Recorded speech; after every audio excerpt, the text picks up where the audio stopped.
बिस्मिल्लाहिर्रहमानिर्रहीम। अस्सलाम वालेकुम डियर स्टूडेंट्स, मैं बशीर अहमद मुबशिर, आपका मैथमेटिक्स टीचर। आज हम मैथमेटिक्स 9th क्लास की बुक में से जो यूनिट नंबर 6 है उसकी एक्सरसाइज नंबर 6.1 का क्वेश्चन नंबर 2 सॉल्व करेंगे, जो कुछ इस तरीके से लिखा गया। Find the HCF of the following expression by factorization, यानी कि आपने HCF मालूम करना, लेकिन कौन से मेथड से? बाय फैक्टराइजेशन जो मेथड है उससे आपने करना। इसी तरह जो उर्दू मीडियम के स्टूडेंट्स होंगे उनके लिए ये क्वेश्चन कुछ इस तरीके से पूछा जाएगा कि तजज़ी की मदद से आदे आज़म मालूम करें। जो फैक्टराइजेशन होती है उसको उर्दू में क्या कहते हैं? तजज़ी कहते हैं। तो आदे आज़म से मुराद क्या है? HCF हाईएस्ट कॉमन फैक्टर जो है वो आपने मालूम करना है। तो हमारे पास जो क्वेश्चन के अंदर एक्सप्रेशंस दी गई हैं वो कौन सी हैं? x² + 5x + 6, और दूसरे नंबर पर कौन सी दी गई है? x² - 4x - 12। ये दो एक्सप्रेशंस हैं, इनका हमने क्या करना है? HCF मालूम करना। तो सबसे पहले ये जो लिखा होगा x² + 5x + 6, इसको हम इस जगह पर लिख लेंगे। अब हमने इसके फैक्टर बनाने हैं। फैक्टर बनाने का तरीका हमने यूनिट नंबर 5 में भी समझ लिया था। एक दफ़ा मैं आपको दोबारा बता देता हूँ। इसके अंदर आपने करना क्या होता है, ये जो फर्स्ट टर्म होती है और जो लास्ट टर्म है, इन दोनों को आपने मल्टीप्लाई करना होता है, यानी कि फर्स्ट टर्म और लास्ट टर्म। लेकिन ये जो लास्ट टर्म है इसका जो साइन है वो भी आपने साथ लाजमी लिखना है। अब ये दोनों जो चीज़ें हैं, यानी कि x² और +6, इनको मैंने इस जगह पर लिख लिया और इनको मैं मल्टीप्लाई कर रहा हूँ। ब्रैकेट्स का मतलब होता है मल्टीप्लाई। तो जिस टाइम इन दोनों को हम मल्टीप्लाई करेंगे तो हमारे पास आंसर आ जाएगा +6x²। और ये जो दरमियान में लिखा होगा +5x, इसको हम ने इसके नीचे लिख लेना और साथ हमने एरो लगा लेने। अब ये जो 6 है इसके ऊपर हमने सर्कल बना लिया। अब हमने ये देखना है कि 6 कौन कौन से टेबल पर आता है। एक तो 6 आता है 1 के टेबल पर, 1 6 6 होता है। एक 2 के टेबल पर आता है, 2 3 6। अब हमने बनाना है 5। ये जो दरमियान में चीज़ लिखी होती है इसको बनाना होता है। तो अगर हम देखें, इससे 7 भी बन सकता है और 5 भी बन सकता है, और इससे 1 बन सकता है और 5 बन सकता है। ये तो दोनों से 5 बन सकता है, लेकिन इसमें से एक वाली हमने टर्म लेनी है और एक नहीं लेनी है। उसकी वजह क्या? मसलन अगर मैं इससे 5 बनाना चाहूँ तो ये जो साइन होता है ना, ये हमने किधर लगाना होता है? बड़ी टर्म के साथ लगाना होता है। मसलन इधर भी हम लगाएंगे। अब इस जगह पर मैं क्या लिखूँ तो ये 5 बनेगा। इस जगह पर अगर मैं माइनस लिखूंगा तो फिर 5 बनेगा, यानी कि 6 में से अगर मैं -1 करूंगा तो 5 बनेगा। और अगर मैं इससे बनाना चाहूँ तो वो किस तरह बनेगा? मसलन ये जो साइन होता है ये बड़ी टर्म के साथ लगाते हैं। अब इस जगह पर अगर मैं प्लस लिखूंगा तो 5 बनेगा। अब इसके साथ लिखा हुआ है x, तो इधर भी हम x लिख देंगे और इधर भी हम x लिख देंगे। इसी तरह इधर भी लिख देंगे और इधर भी लिख देंगे। अब करना ये होता है, ये जो दो टर्म्स आती हैं इनको मल्टीप्लाई करें तो जवाब क्या आना चाहिए? ये ऊपर वाला आना चाहिए। और अगर ऐड करें तो कौन सा जवाब आना चाहिए? ये नीचे वाला आना चाहिए। अगर हम इन दोनों को मल्टीप्लाई करें, इन दोनों टर्म्स को मल्टीप्लाई करें तो ये माइनस है और ये प्लस है। प्लस माइनस क्या हो जाता है? माइनस हो जाता है। और 1 6 6 और x², इसका जवाब आता है -6x²। लेकिन इधर क्वेश्चन में क्या है? +6x², इस वजह से ये ठीक नहीं है। अगर हम इन दोनों को देखें, अब ये जो दोनों टर्म्स दी गई हैं, अगर इन दोनों को हम मल्टीप्लाई करें तो ये प्लस प्लस प्लस, और जब 2 को 3 से मल्टीप्लाई करेंगे तो 6 बन गया, और x² यानी कि +6x²। इसका मतलब ये वाला इसका फैक्टर ठीक है।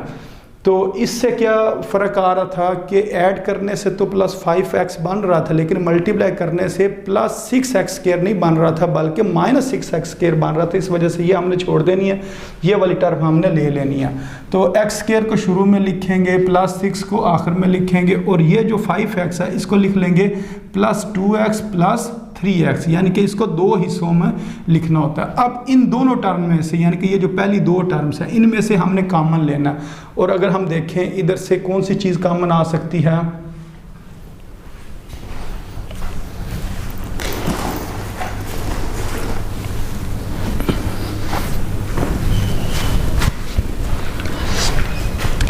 इधर से x कॉमन आ जाएगा इन दोनों टर्म में से, और इधर फिर क्या बचेगा? 2x, यानी कि x की पावर 2 है तो इसका मतलब एक x बाहर आ गया, एक x इधर बच गया। ये लिखा 2x, यहाँ से x बाहर आ जाएगा और इस जगह पर क्या बचेगा, 2 बचेगा। इसके बाद मैंने आपको एक ट्रिक बताया था कि आपने करना क्या होता है, ये जो ब्रैकेट में चीज़ लिखी जाती है ना, इसको आपने आगे लिख लेना, यानी कि इधर से कॉमन निकाल लें, कॉमन निकालने के बाद जो ब्रैकेट में चीज़ आएगी उसको आपने किधर लिख लेना है, आगे लिख लेना है। अब अगर तो ये दोनों साइन होंगे सेम, ये वाला साइन और ये वाला साइन अगर होंगे सेम तो इस जगह पर क्या आएगा, प्लस आएगा, और अगर ये दोनों साइन होते ऑपोजिट तो फिर इस जगह पर क्या आना था, माइनस आना था। अब ये दोनों साइन सेम है, इस जगह पर आएगा प्लस। अब ये जो चीज़ है ये वाली, इसको सोच के लिखना होता है, यानी कि ये जो 3 है इसको आपने सोच के लिखना है। वो किस तरह सोचना है, मसलन आपने ये देखना होता है कि मैं किस चीज़ को x से मल्टीप्लाई करूं और क्या बन जाए, 3x बन जाए, तो ये सोच कर लिखना होता है। तो इस जगह पर क्या आएगा, 3 आएगा, क्योंकि 3 को मैं x से मल्टीप्लाई करूंगा ना तो 3x बनेगा। फिर इसी 3 को अगर मैं मल्टीप्लाई करूं किसके साथ, 2 के साथ, तो वो क्या बन जाता है, 6 बन जाता है। और प्लस क्या होते हैं, प्लस होते हैं। तो करना क्या था कि सबसे पहले आपने फर्स्ट टर्म को शुरू में लिखा, लास्ट टर्म को आखिर में लिखा। जो 5x है इसके इधर से फैक्टर बना के दरमियान में लिख लिया। फिर पहली दोनों टर्म में से जो चीज़ कॉमन निकलती है उसे कॉमन निकाल लिया। अब जो ब्रैकेट बनेगी उसी ब्रैकेट को आगे लिखना। फिर ये दोनों साइन चेक करने, अगर ये दोनों साइन सेम होंगे तो इस जगह पर क्या लगा देंगे, प्लस लगा देंगे। और ये जो प्लस के आगे चीज़ होगी ये सोच के लिखनी होगी कि इधर मैं क्या लिखूं और उसको मैं x से मल्टीप्लाई करूं और ऊपर वाली चीज़ बन जाए। तो ऊपर क्या लिखा हुआ है, 3x, तो इसका मतलब x ने किस से मल्टीप्लाई होना है, 3 के साथ। अब ये 2 बार जो ब्रैकेट लिखी होती है इसको आपने क्या करना होता है, एक दफ़ा लिख लेना होता है, यानी कि आपने कॉमन लेना होता है। तो x+2 को अगर आपने कॉमन लिया तो ये तो बाहर आ गया। अब इधर से क्या बचेगा, ये चीज़ बाहर आ गई, इधर बचेगा x, और इसी तरह ये वाली चीज़ बाहर आ गई तो इधर क्या बचेगा, +3। तो इस तरीके से ये हमने इसकी क्या कर ली, फैक्टराइजेशन कर ली और इसको हमने 1 का नाम दे के छोड़ दिया। अब इसके बाद जो इससे नेक्स्ट है x² - 4x - 12, इसको लिख लेना। अब इसकी भी पहली टर्म और जो लास्ट टर्म है इन दोनों को आपने मल्टीप्लाई करना, लेकिन इसके अंदर भी आपने साइन जो है वो लाजमी लिखना। इन दोनों को मल्टीप्लाई करते हैं, मसलन x² और -12 को जब मल्टीप्लाई करेंगे तो हमारे पास आंसर आएगा -12x²। अब ये जो डिजिट होता है इसको आपने ले लेना और इस तरह 2 एरो लगा लेना, और इसके नीचे कौन सी चीज़ लिखनी है, जो इधर दरमियान में बच जाती है, यानी कि -4x। अब हमने -4x बनाना, तो अगर इस पेयर को देखें 1 और 12 को, इधर से यहाँ बनेगा 13 या बनेगा 11, इधर से बनेगा 4 या 8, इधर से बनेगा 1 या 7, तो हमने तो 4 बनाना है। इसका मतलब ये वाला जो पेयर है ये हमने ले लेना, क्योंकि इससे 4 बन सकता है। ये साइन किधर लगाना होता है, बड़ी टर्म के साथ लगाना होता है। अब ये सोच के लगाना कि इधर मैं प्लस लिखूं या माइनस लिखूं। अगर तो मैंने माइनस लिखा तो वो -8 बन जाएगा, और अगर मैंने प्लस लिखा तो वो फिर -4 बनेगा। तो इसका मतलब इधर प्लस आना। अब ये साथ x लिखा हुआ है तो इधर भी x लिख देंगे और इधर भी x लिख देंगे।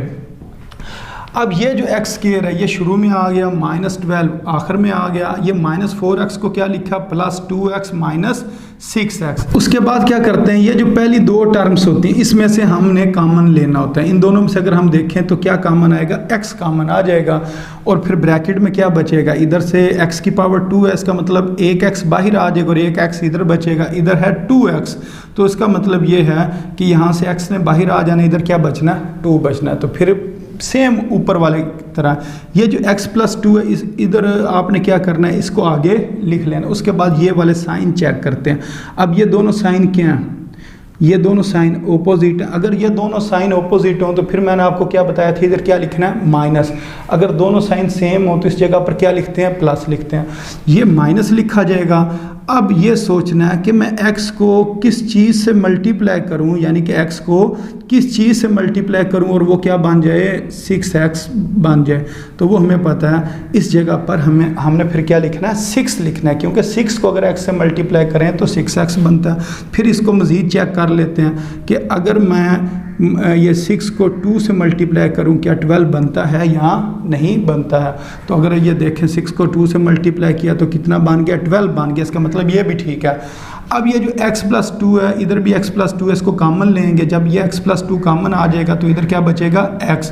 इधर से भी x+2 कॉमन आ जाएगा, इधर क्या बचेगा, -6, और इसको हम 2 का नाम देकर छोड़ देते हैं। अब उसके बाद हमने ये कहना है फ्राम 1 and 2, यानी कि ये जो है और ये वाली जो लाइन लिखी हुई है इधर से कॉमन फैक्टर कौन से हैं। इधर अगर हम देखें x+2 x+3, इधर x+2 x- 6 है, तो इन दोनों में कॉमन चीज़ कौन सी है, x+2 कॉमन है। तो हमने यही फिर बताना, so HCF is equal to x+2 था। इस वजह से हम ये कहेंगे जो x+2 है वो इसका HCF है, यानी कि हाईएस्ट कॉमन फैक्टर है।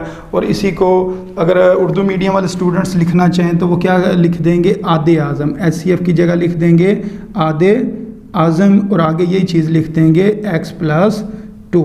तो उम्मीद है स्टूडेंट्स आपको इस क्वेश्चन की बहुत अच्छे तरीके से समझ आ गई होगी। तो अपनी दुआओं में याद रखें। अस्सलाम वालेकुम वरहमतुल्लाहि वबरकातुहू।